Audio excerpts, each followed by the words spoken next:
D'un centre à un autre, le ministre de l'enseignement préscolaire, primaire, secondaire et de l'alphabétisation, supervisant le déroulement des épreuves écrites du certificat d'études primaires élémentaires session de juin 2025, a appelé les différents candidats à la discipline pour concourir dans la quiétude et espérer des résultats probants.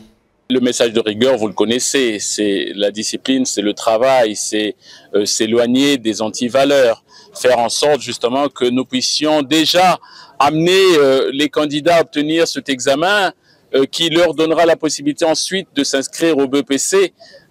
Parce que si vous n'avez pas toute cette chaîne, si vous n'observez pas toute cette chaîne, évidemment à un moment ça va bloquer.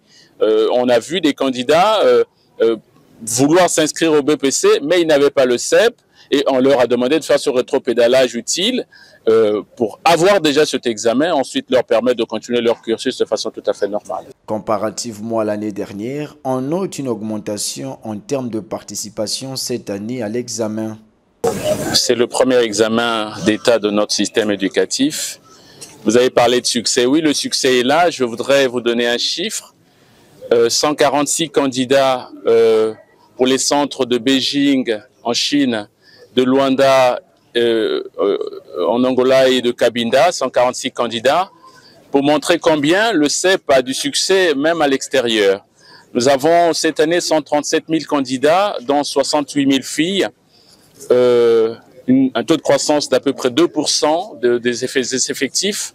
Et ces candidats sont réunis dans 606 centres sur l'ensemble du territoire national cette année.